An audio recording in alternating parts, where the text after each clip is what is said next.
Welcome to Formosa Dream Chasers. We're your hosts, Mary Ann and Ching-en. Please join us as we explore the journeys amazing people take in pursuit of their dreams. And get insights from their experiences. Let's hit the road. And get started.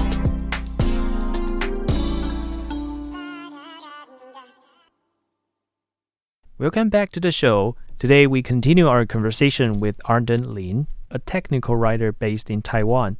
In the last episode, he shared his journey of moving to Taiwan and starting afresh. With over 7 years of experience in human resource management, Arden made the bold decision to leave and transition into technical writing. Let's dive back into our conversation and listen to his advice for those looking to break into tech careers. And then that first technical writing job called me.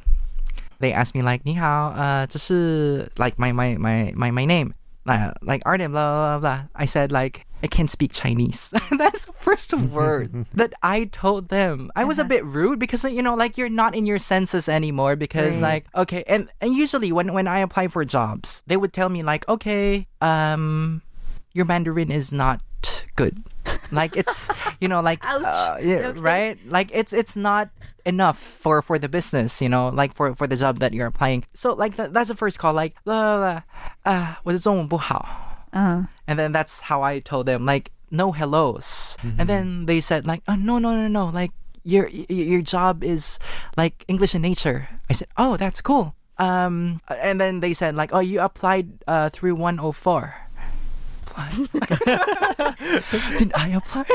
Like, you know, in my mind, like because you applied at so many applications. Yeah, you already know, like, sent you out don't so know. many. And then like, can we schedule you for an interview? I said, okay, when? Oh, and then we scheduled the interview, and then there's like 2 interviews within that day, 1 exam, and then that's it for 4 hours through online. And then it's so funny. I had this like small laptop that time. And then, because it's in Chinese, they told me there should be like a Chinese skill somehow, like I can listen. But like that time, like my Mandarin was like not really good. I couldn't understand. So I was like getting some context clues from their English word, you know what I mean?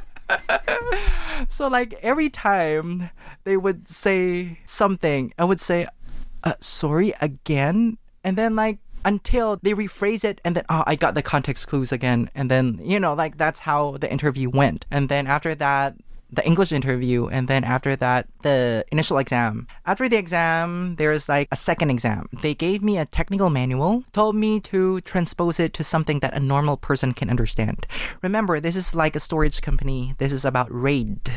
So I don't know if you guys know about RAID, but... We're not talking about the bug spray, by the way. No. So like it's about like storage stuff, and then I had no idea about it. So I called my friend who's an IT person. Okay, I have this opportunity. It's a one-time, big-time opportunity. I can't live without having this opportunity. So help me. So that friend was like telling me the terms like, oh, this is the flow, blah blah. And then we used shopping malls for analogy, you know, all the metaphors so I can understand it. After I understand everything, I got it. I got the whole process, at least even the terms and everything. I started writing the draft. After several days, I went to a pub where I usually drink. And then I asked my foreigner friends, check my grammar. Can you check my, you know, like while drinking, come on. Because like I had to have that like test, you know, like checks before I submit it to the company. Because like that was like just one time big time thing. And then after that, I passed that test. I had the final interview with my previous manager. And then I got in. To this job. Yeah. So you did not have knowledge about this field before you went to this job? Oh no. No. So you have That's to thank your engineer friend. Yes. And I realized like all technical writers in the world were not really tech people. They're into different fields, but the most important skill that you have is you should know how to explain something that is very clear, that is very concise. It's like even how technical it is, once you get it, you should be able to let them understand. And I came from training and development. That's my job, to let the audience understand what I'm teaching, what I'm facilitating. So it's easy for me to do that. The only difference is that is in writing, and I was doing like 7-8 years verbally. So what would you say was the process you went through to attain this goal?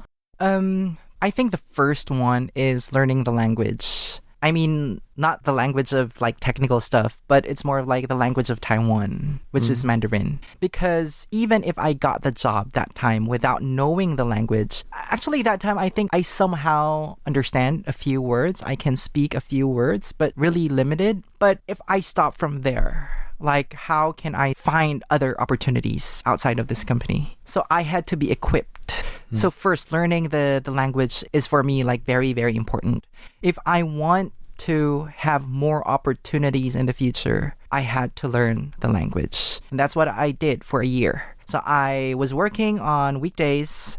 I go to a Mandarin class. It's like a cram school for 3 hours a week. Aside from it, of course, like learning about the industry, because I realized that's a big turn. And if I just stay in that shallow level of knowledge that I had back then, I wouldn't make it to the top. I really need to dive into the details, like how I can learn more technical stuff, how I contribute to the industry itself. So I became serious. See, sometimes I'm bipolar. I need to become serious as well.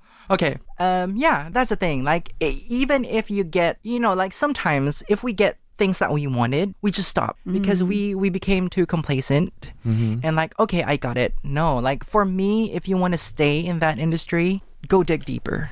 I think that's very challenging and very fulfilling as well.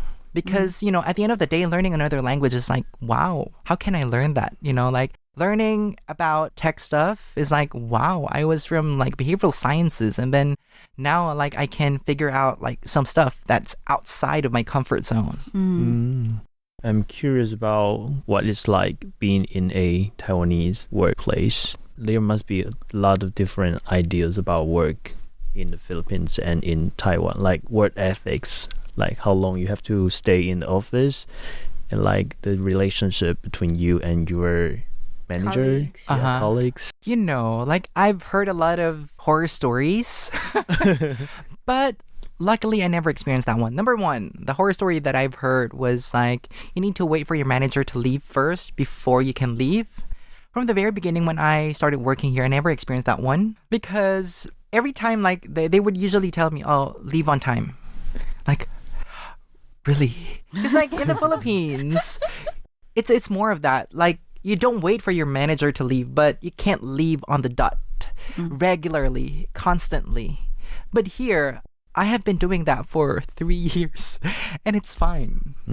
As long as you finish your job, as long as you finish everything that you're doing, you're fine. Maybe it's the tech world, maybe it's the tech culture. I don't know.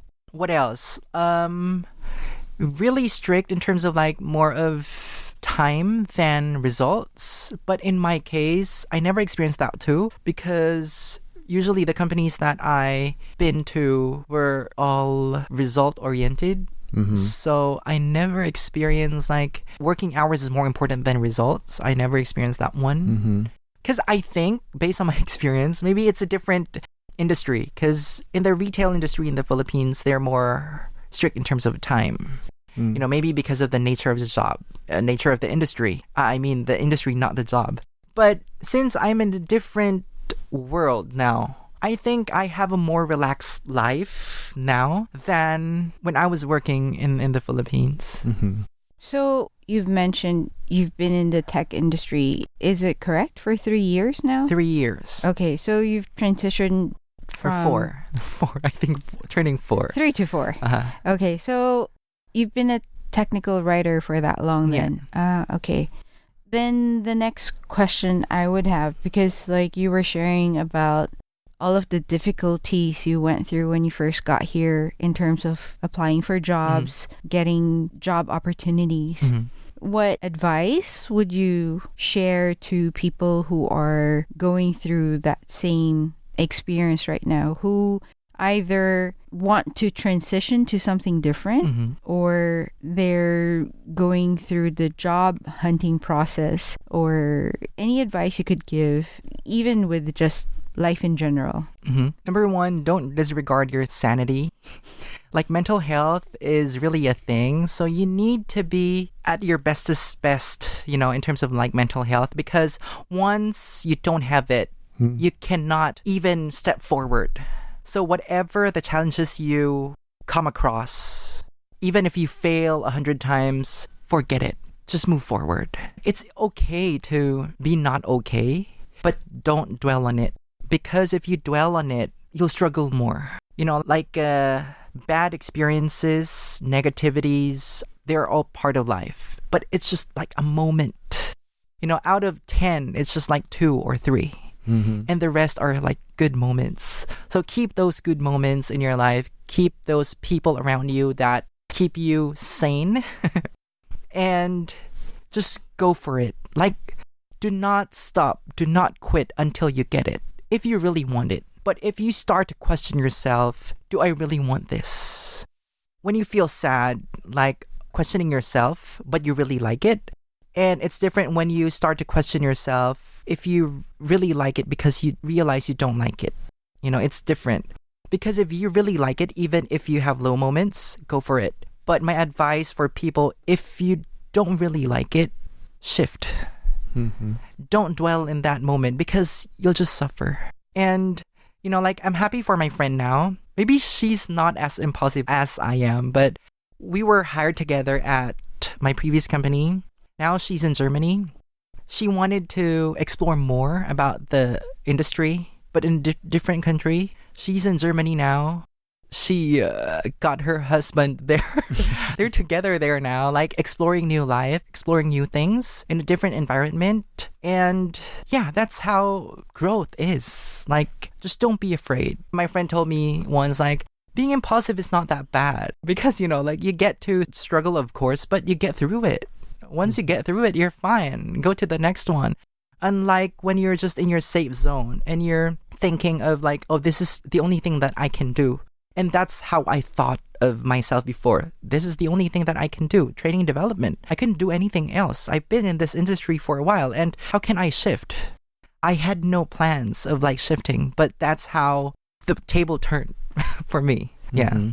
Whenever you feel stressed, what will you do to release that kind of negative emotions and then like take a rest and then keep on going? Don't think of the problem if it's a problem. Like, if you can't give a solution now, enjoy.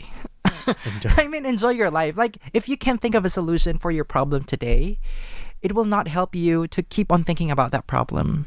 Enjoy your life. Go unwind. Go drink with your friends, eat with your friends, play your video games, enjoy. Just park that one until such time that you have a solution. Because having that energy of, like, having a high vibration, I'm reading a book now, like, it's from Vex King, about keeping that high vibration, having that happy thoughts, happy, vibrant personality would make you go a step further. Once you're stuck with a problem and there's no solution, you'll just be stuck there. I would second that. It doesn't help to ruminate, like to go through things in your head over and over and over again. That just makes things worse for us. Yeah. So true. And it's really, it's hard to get out that negativity from your head. It's a conscious effort. And you deserve to be happy. On a more practical note, since you have a background in HR, could you share some tips on how to get noticed during the hiring process? Okay, so like, I think the number one thing is stick to the job description. Whatever your experiences are. Because like, every person has like their huge experiences, like, it's scattered. So that job description would make you align your skills to the job itself. So always ask the HR for the job description, or just look into the LinkedIn post. They would usually post it, and then match everything through your CV and interview with that job description. Number 2, always give concrete examples. You can't say, I'm very hardworking. You need to say something about your experiences about hardworking. Being a slave is different from hardworking. Let me remind you all. So you know what I mean? Like being resourceful. Like how can you show being resourceful? Like give examples. Like we don't have this resources, so I did this just to improvise something. Like I call a friend or something. Give examples. Number 3, always look for similar tasks. So like for me, I was into training and development. I used to write modules.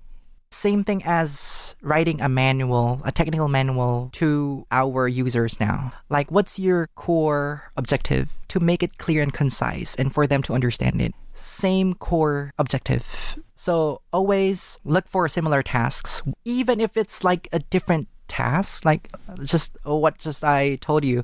Manuals and modules, like same thing, right? And communication, like when you say like I have a very high communication skills, like communication is very wide. You can like pick one from your past experiences, from your past jobs, and then connect it with your present one. Number 3, stick to what you apply for, because usually I've experienced that one back in my first technical writing job.